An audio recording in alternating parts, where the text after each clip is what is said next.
আম ফল সারা পৃথিবীতে খুবই জনপ্রিয়। এরকম পছন্দের ফল পৃথিবীতে দ্বিতীয়টি নেই। এমন কোনো জাতি নেই যারা আম পছন্দ করে না। আর আম বাংলাদেশে উৎপাদন জনপ্রিয়তা দুটোই বেশি। আর বাংলাদেশের বুকেই রয়েছে এশিয়ার সবচেয়ে বড় আম গাছ। বৃহত্তম সূর্যপুরী আম গাছটির অবস্থান ঠাকুরগাঁও জেলার বালিয়াডাঙ্গা উপজেলার হরিণমারি মন্ডমালা গ্রামে। ২০০ বছরের অধিক পুরনো এই সূর্যপুরী আম গাছটি ৩ বিঘা জমি জুড়ে ছড়িয়ে রয়েছে। এর শাখা পোশাখা দূর থেকে দেখলে মনে হবে এটি একটি বট গাছ, কিন্তু তা না।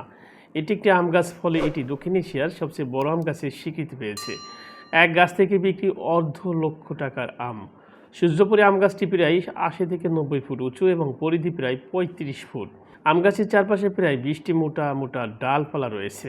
দূর থেকে দেখলে গাছের প্রতিটি ডালকে এক একটি আম গাছ মনে হবে। আম গাছটি দেখতে অত্যন্ত মনোমুগ্ধকর এবং আম গাছটি ভারত সীমান্তের একেবারে কাছে, যা বর্তমানে একটি দর্শনীয় স্থানে পরিণত হয়েছে। প্রতিদিন অসংখ্য দর্শনার্থী এই আম গাছটি দেখতে ভিড় জমায়।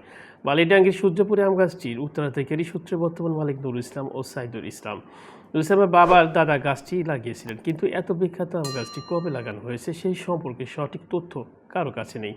প্রতি বছর গাছটিতে প্রচুর পরিমাণে আম হয়, যার প্রতিটি আমের ওজন প্রায় ২০০ থেকে ২৫০ গ্রাম। এই গাছের আম এলাকাবাসীর কাছে বিশেষভাবে জনপ্রিয়। এই জন্য এই গাছের আমের দাম অনেকটা বেশি। গাছটি প্রতিদিন দিন মানুষের আগ্রহ বেড়েই চলেছে। এই জনপ্রিয়তার কারণে গাছের চারপাশে টিনের বেড়া ধরেছে এবং ১৫ জন লোক প্রতিনিয়ত গাছটি রক্ষণাবেক্ষণ করছে।